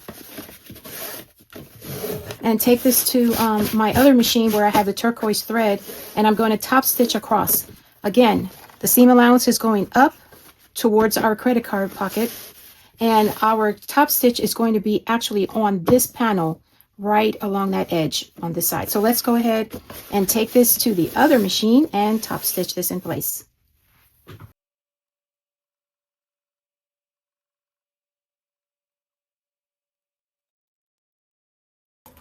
Now we're going to take our panels and lay them right sides facing once again, and we're going to line up the side edges, clip in place, and sew a seam according to the seam allowance and the directions. Now, the most important thing you're going to do on this in this step is to line up the edges here of where the facing and the lining panel meet. So why don't we put a clip there first, just to make sure on each side that these are lined up. And then we'll continue to clip the rest of the way. Let me make sure here. Okay, now I'm going to put clips all along the sides here and make our seam on each side.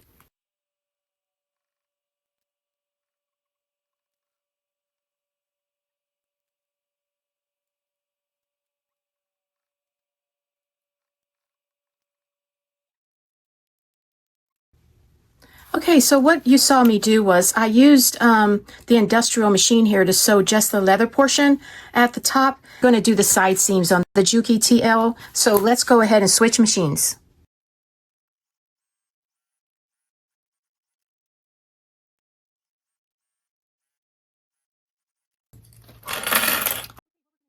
Okay, what we're going to do next is box our corners, and we're going to line up here our seam inside there and sew this with the seam allowance mentioned in the pattern. Make a second seam inside the seam allowance like we did in earlier steps. Alrighty, so now I'm going to do the same on the other side here. I'm going to make sure that these are facing the same way on each side, the seam allowance there. Okay, so we have our corners boxed. Next, we're going to take glue or double-sided tape along the top edge here all the way around, and we're going to fold our top edge down to meet the line that we drew in our prep stage. So I think I'm going to use glue this time. So let's go ahead and do that.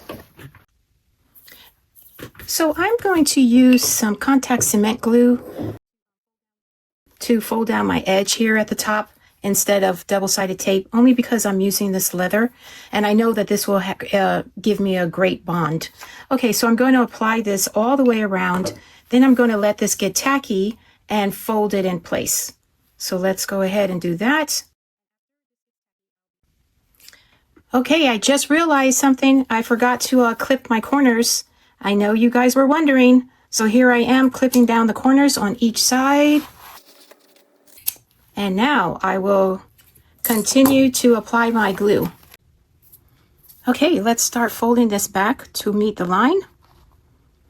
If you need clips, go ahead and use clips to make sure that it stays in place.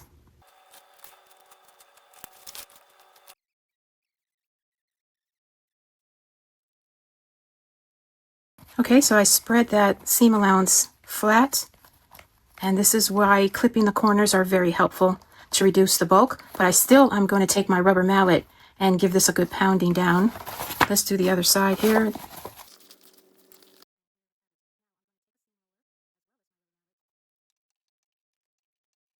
Okay. So before I go and pound this with my mallet, the directions call for us to take our Decoville light scraps and cut out a 1 by 2 inch triangle piece and place it over our side seam here, just under our fold. This is going to help us reinforce the rivets once we put them in place. So I'm going to go and take my mallet, and then when these are flattened out, I'm going to apply the little rectangles. Now, also, you can take your iron and lightly press this seam allowance open and butterfly it. So you can do that with an iron or a seam roller. But take note that our goal was to line these edges up very nicely here on each side. And so we accomplished that. So let's go ahead and lightly press the seam allowance flat and give a good pounding. Okay, I gave it a pounding. I ironed the side seams with using a pressing cloth, and on this side. I tried to do it on the inside, but I was afraid of touching the leather. Okay, so now let's apply our little rectangles here over the side seam and just under our 3/8 inch margin here of folded fabric. Okay, so that glue will be setting there right here, centered on the side seam. Okay, alrighty, so now we're going to put this aside for a second. Okay, now it's time for some magic to happen. Karin, our bag designer, said that this was magical, so let's jump into the magic. Okay, before we do anything, I almost forgot to trim off the seam allowance with pinking shears on these box corners, so let's do that now. Don't cut too much because we need some of that seam allowance for the next step. Okay, so now we are going to align both of these pieces here. They're both inside out, and they're going to remain that way. We're going to take our exterior, and looking at this panel here, we want this side to be where the flap is. So we're going to have the flap portion up, and on the lining panel, we want the credit card pocket up. So you can see the seaming here. This is a credit card pocket looking at us. Okay, now we're going to take both of our panels and we're going to butt them up bottom to bottom. Okay, next we're going to grab box corners on each one and clip them in place because we're going to make a seam to join these two together on each side before we turn the bag right side out. So I've got some clips here in my hand, and we're going to pick up this box corner and this box corner, and we're going to clip them together, and we're going to top stitch across within the seam allowance and make our stitch. This is kind of bulky for me because it's leather, but we're going to make it happen. I'm going to turn this around to show you this box corner and this box corner. We're going to line them up, clip them in place, and next we will top stitch this together. Okay, let's go do that.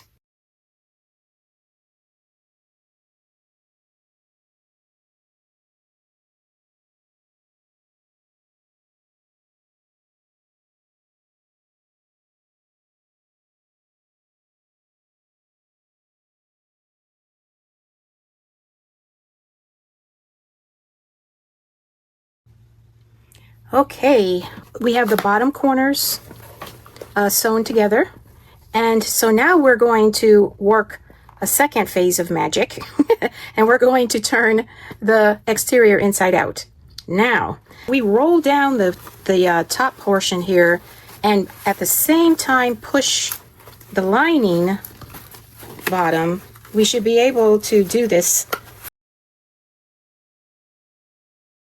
And then we're going to put our hand inside the lining, kind of like, oh, I see, shove it into the cavity here.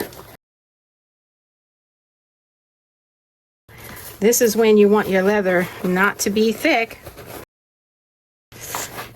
Nice temper where you can, manipulate the leather.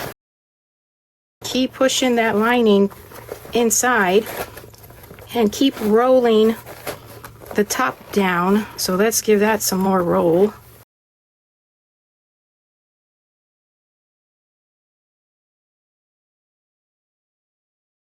We're supposed to concentrate on the exterior, not so much the lining.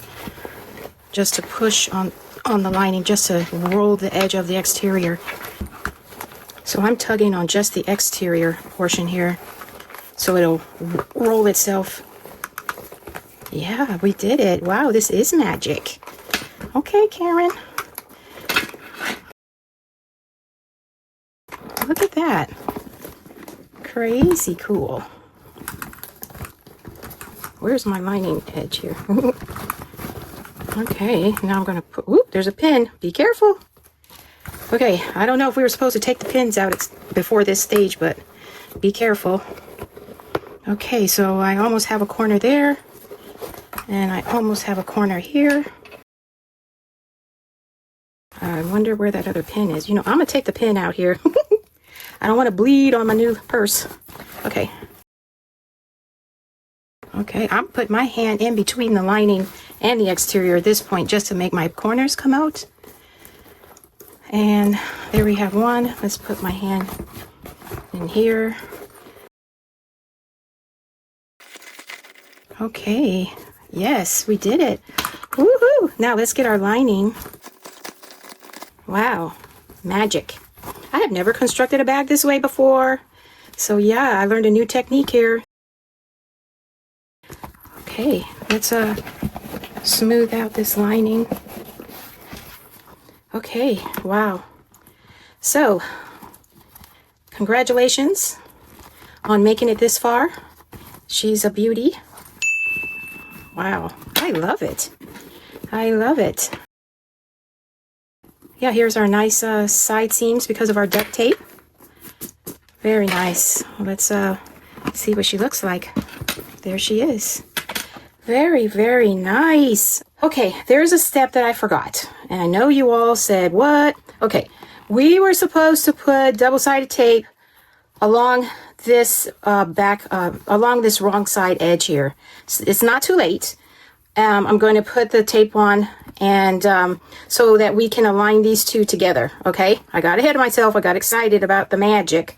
So I'll do that and match up our side seams here and get everything lined up so that we can go to that next step. Okay, alrighty then. Okay, I've applied the double-sided tape on the lining wrong side. Let's take the backing off and attach our two pieces together. By the way, we were supposed to keep the pins in place for those zipper ends. We're going to make sure that we have this aligned the way we want. So first thing I'm going to do is align the centers on the front and the back of the bag, because that's the most important step to do first, and then we'll do the sides. So let's do this center. Oh, let me take some more of this backing off. Okay, and line this up together here. Okay, so next I'm going to just give this bag a little stretch and make the side seams and everything line up together. Presto. Okay, so, and then we're going to take this and top stitch all the way around our bag.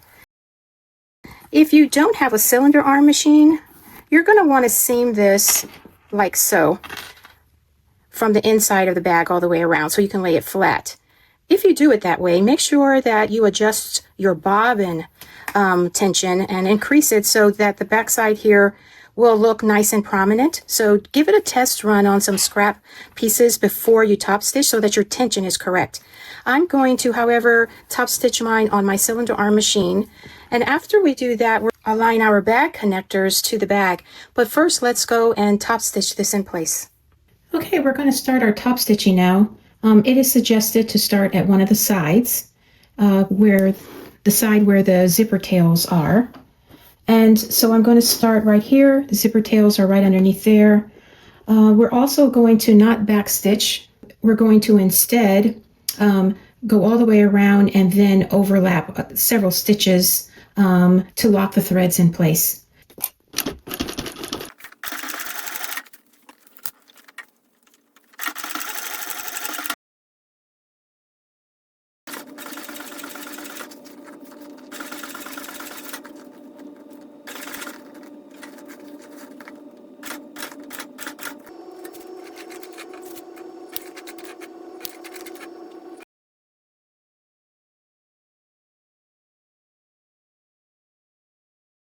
Okay, so now what we're going to do is go to the next step, which is attaching our bag connectors on each side.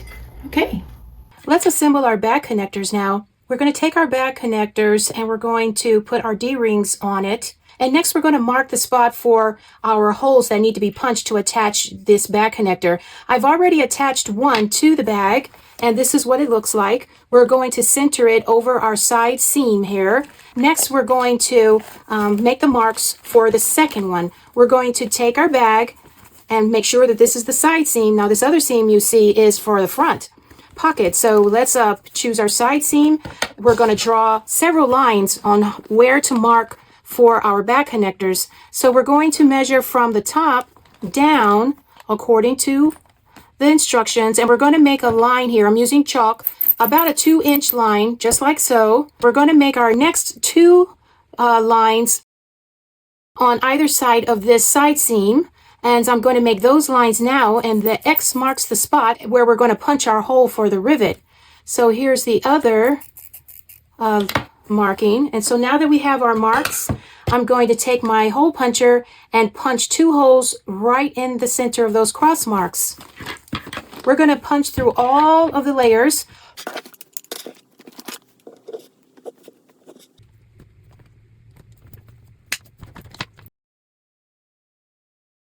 Okay, so here's our holes. And now we're going to take our back connector and insert the rivets on this side and then attach it to the bag and take this through and bend this across and bring those prongs up through the bag, then set them in place with the rivet press.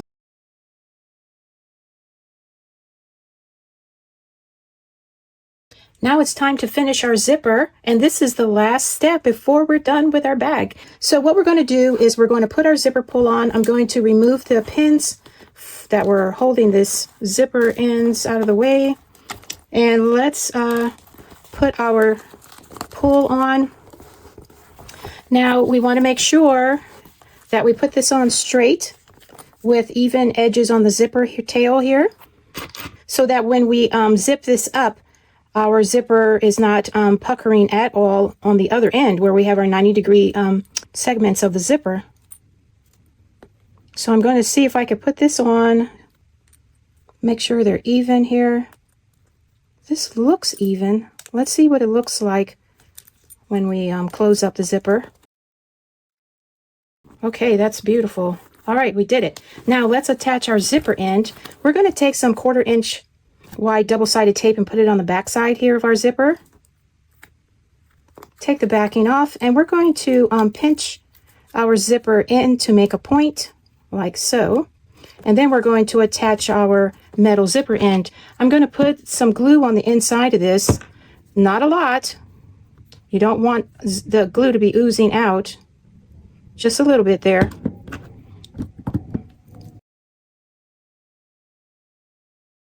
All right, I've pushed this through as far as it will go, and now I'm going to turn it on this side, and we're going to put our screw in place. Now I am going to use Loctite here. Alrighty then, and let's take our screw.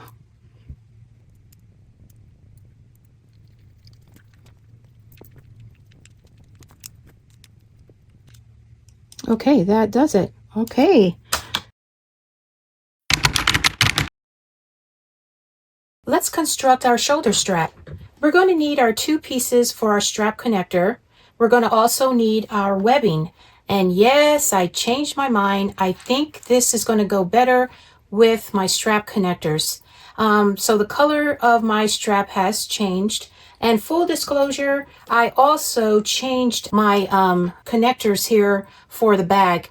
I wanted to use the turquoise ones, but I decided to go brown on all of these with this new strap color.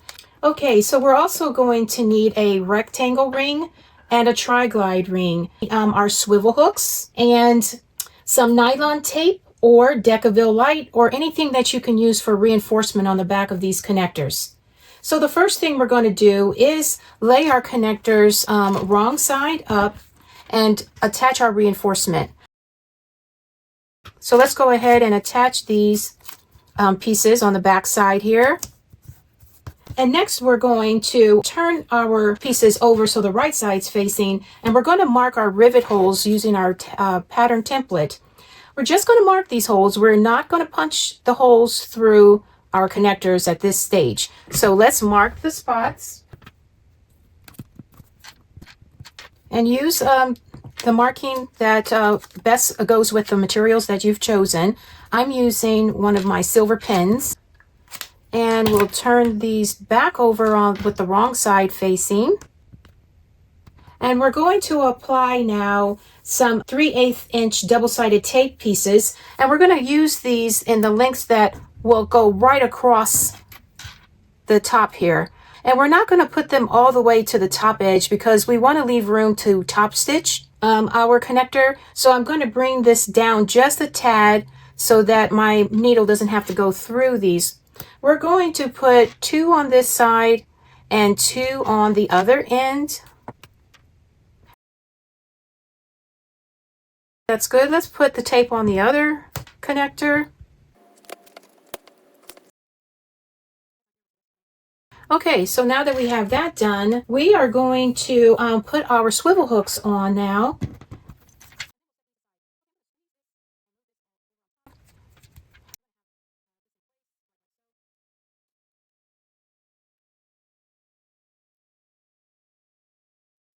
Okay, so we're going to move these off to the side now. And now take our webbing, and we're going to cut off a piece of this according to the instructions.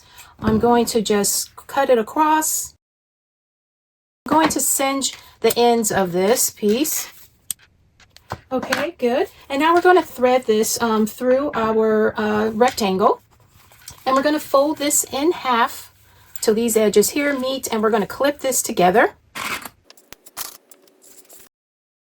We're going to take this to the machine, and we're going to do a base stitch along these raw edges here at the seam allowance given in the pattern. And after we're done with that, we're going to make another row of stitches as close as possible to our rectangle ring. Now, this is when a zipper foot or a narrow foot will come in hand in making this row of stitches. Okay, so let's go and do that.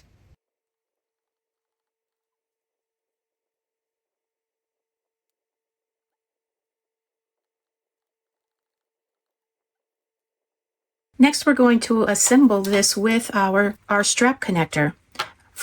Question: have you ever loved a webbing called for a pattern, but it's too wide? This is actually a 2-inch wide webbing. If you still want to use it with the same size strap connector, all you have to do is gather your hardware that will fit your strap connector, and using the existing template, we're going to make this fit by snipping our webbing right here, making a V. And I'm simply going to bring these pieces together, and I'm going to make a stitch on the machine right across there one more time and bring these ends together.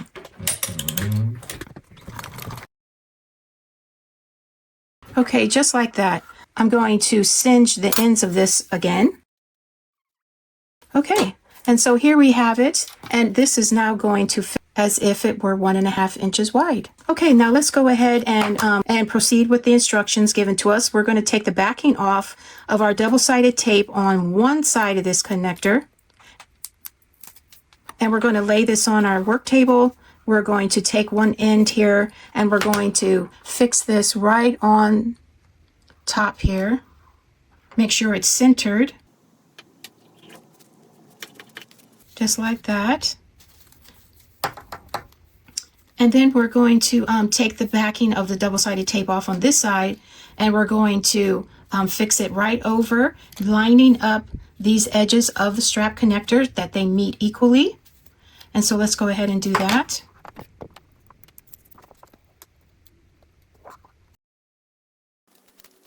They look lined up here. I'm going to use some clips to hold this in place, and we're going to take this to the machine, and we're going to top stitch all around our edges here, avoiding the top part. We're going to just make it a nice oval. We don't want to get anywhere close to our swivel hook here, so it's going to be about right there that we're going to stitch across the top. Okay, so let's go ahead and do that now.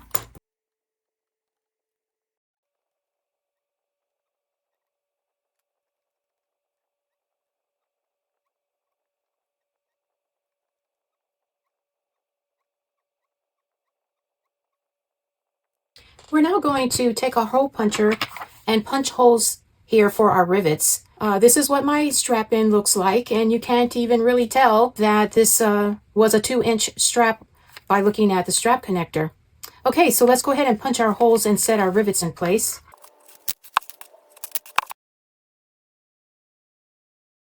When you use a rivet, you want to hear that snapping sound, and that means the cap is has enough clearance on the post to snap in place. Alrighty then, let's go ahead and set these rivets in place.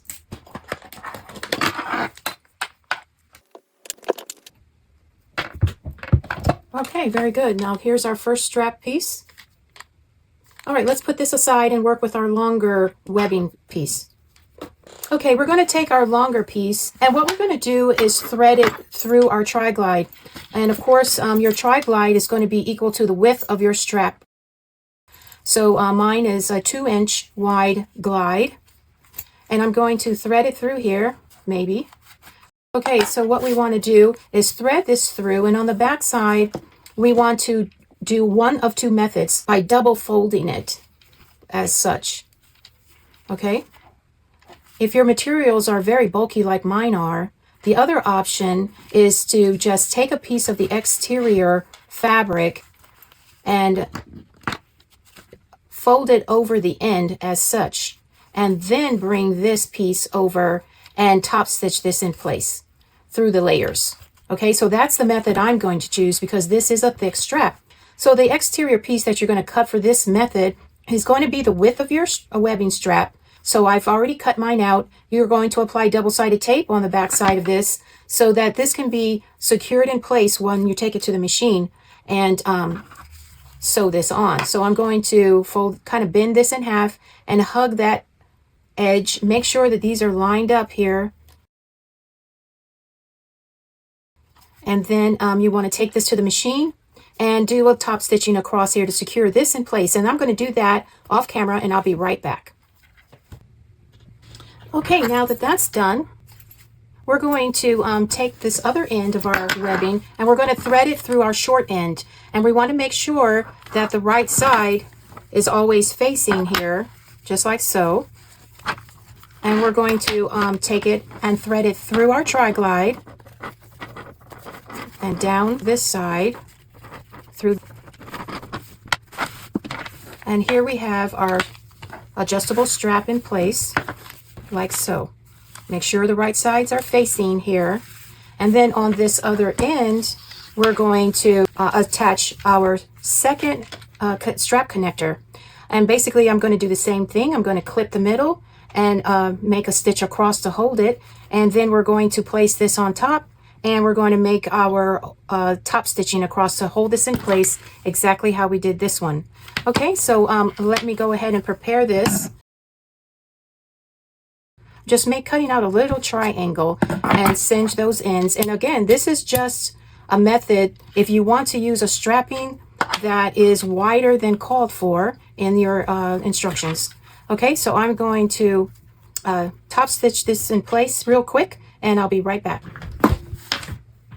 Okay, here we go.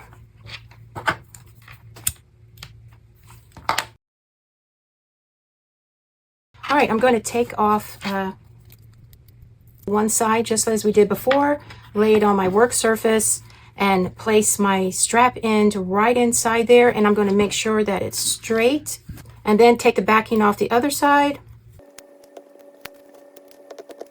and place this right on top. My double-sided tape is not the best. Okay, let's just throw that out there. So I'm going to kind of hold this in place while I line up the other side.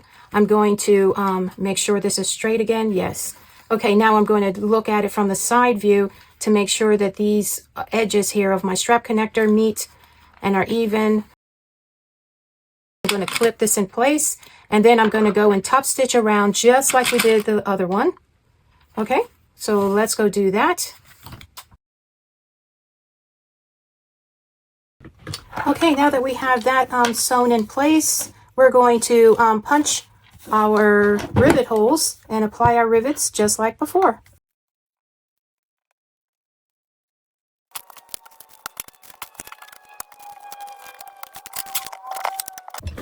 Okay, and that is the completion of our crossbody strap, and I love it.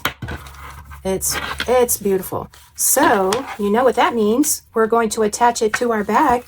We have completed the last of the steps. So let's have the big reveal. Let's attach our strap and see how beautiful this bag is.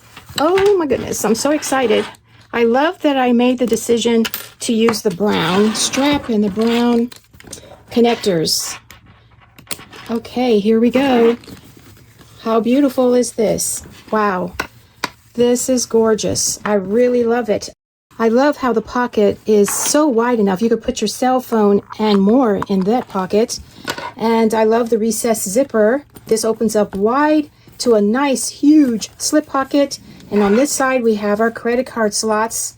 On the back, we have this huge pocket. Oh my goodness, this pocket is so huge.